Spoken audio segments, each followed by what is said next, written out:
Capítulo 27, então, será um capítulo em que ele nos chama a atenção do quanto é importante o perdão. E Alfredo vai perdoar ao longo, né, do tempo em que ele estiver com Paulo, este perdão.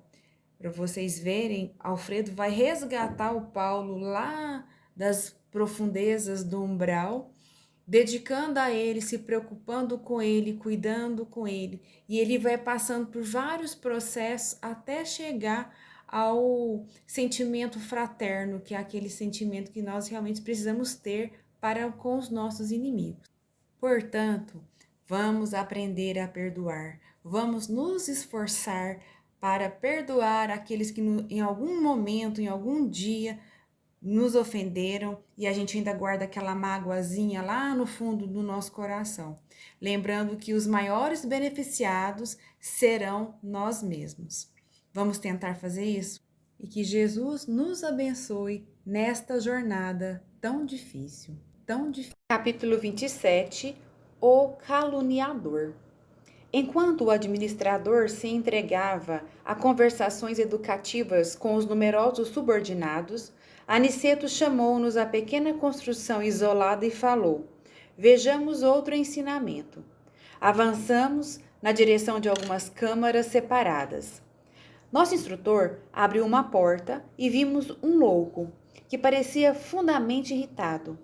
Fixou em nós o olhar inexpressivo e gritou estentoricamente. Aniceto, porém, adiantou-se e cumprimentou-o, atencioso. "Como vai, Paulo?" As palavras, ao que senti, emitiram certo fluxo magnético e o enfermo revelou profunda modificação. Aquietou-se de súbito, sentou-se mais calmo, embora trêmulo e espantadiço. "Tem sentido melhoras, Paulo?" perguntou o nosso orientador, bondosamente tocando-o no ombro. Ao contato pessoal de Aniceto, o doente mostrou algum raciocínio e respondeu: "Vou melhorando, graças." À vista da expressão reticenciosa, o instrutor falou em tom firme, como se desejasse auxiliar-lhe a vontade enfraquecida. "Termine." O doente fez enorme esforço e concluiu: "Graças a Deus." Anotando-lhe o sofrimento e a indecisão, lembrei-me dos enfermos das câmaras, aos quais prestava Narcisa ampla colaboração afetuosa. Percebendo-me as íntimas considerações, disse o mentor esclarecido: "Veem a diferença entre os que dormem, os que estão loucos e os que sofrem? Em nosso lar não temos dos primeiros, e os que se encontram desequilibrados nos serviços da regeneração sentem na maioria angústias cruéis. É necessário reconheçamos que os que gemem e sofrem em qualquer parte estão melhorando. Toda lágrima sincera é bendito sintoma de renovação. Os escarnecedores, os ironistas, os perturbados, que não registram a dor, são mais dignos de piedade, por permanecerem embotados em estranha rigidez de entendimento." E designando o enfermo sob nossos olhos, afirmou: "Paulo é um doente a caminho de melhora positiva. Ainda não possui a consciência exata da situação, mas já chora, já padece com as recordações do passado triste." Recebi o esclarecimento com atenção, lembrei que, de fato, os doentes conduzidos pelos samaritanos a nosso lar, em serviço diário, eram grandes sofredores. Os que não acusavam padecimentos atrozes revelavam estranho pavor das sombras. A única entidade que ali observara, com absoluta inconsciência da própria miséria, fora a de pobre vampiro que não encontrara guarida nas câmaras de retificação. Nosso instrutor, sem qualquer preocupação de transformar o doente em cobaia, recomendou afetuoso: "Concentrem no Paulo a capacidade de visão." Estimulado pela experiência anterior, fixei nele todo o meu potencial de observação.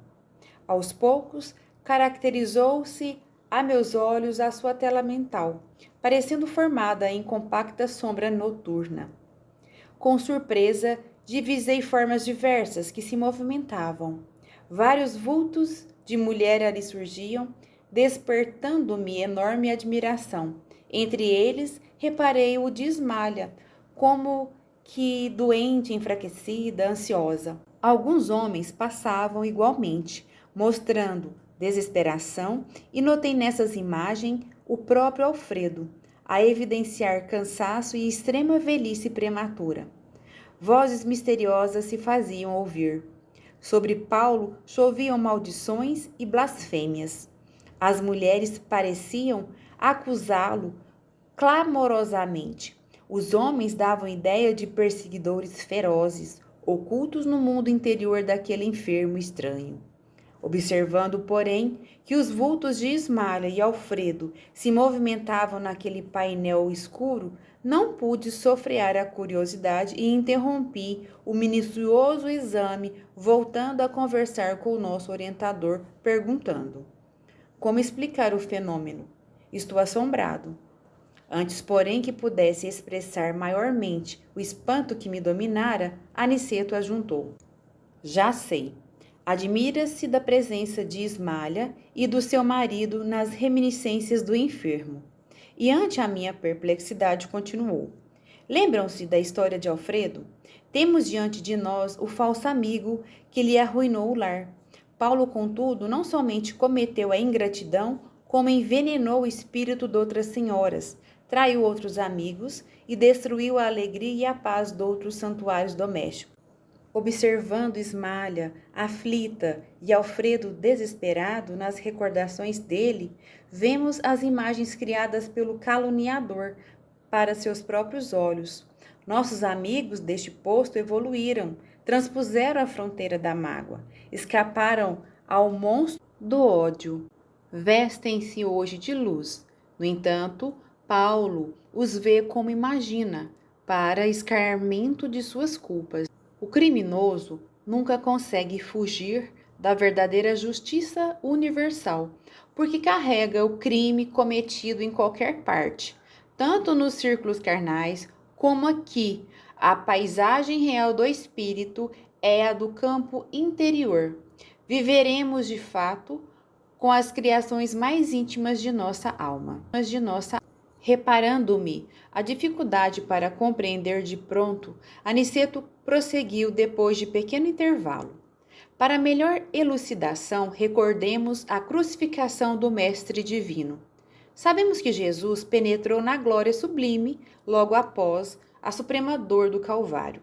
Entretanto, estamos ainda a vê-lo frequentemente pendurado na cruz, martirizado pelos nossos erros, flagelado pelos nossos açoites, porque a visão interior a isso nos compele. A condenação do Mestre foi um crime coletivo, e esse crime estará conosco até o dia em que nos vestirmos na divina luz da redenção. O esclarecimento não poderia ser mais lúcido, sentia-me diante de nobre revelação.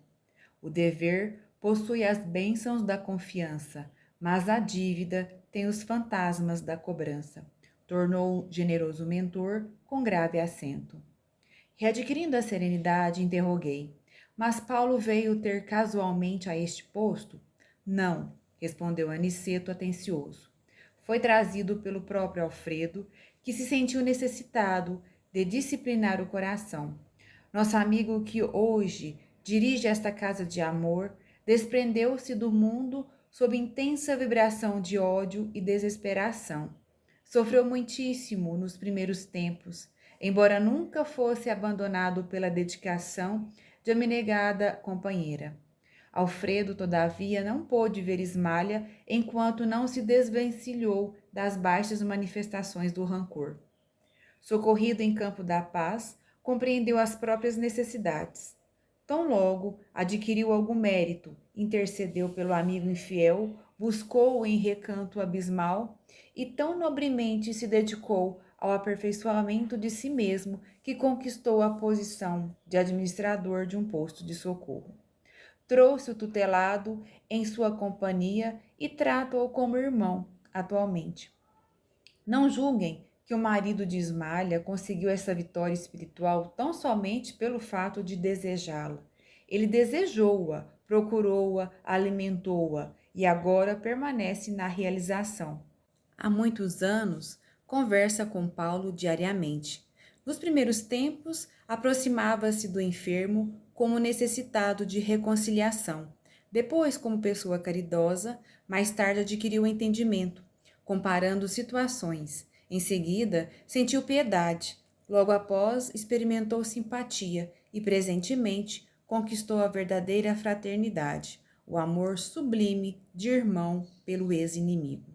Fazendo pequena pausa, voltou a dizer espirituosamente: Como veem, o ensinamento de Jesus quanto ao batei e abrir-se-vos-á é muito extenso.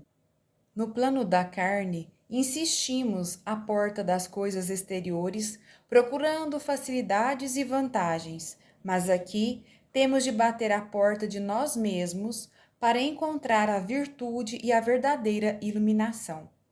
Vicente, que até então se conservara calado, indagou: Paulo, todavia, permanecerá aqui indefinidamente?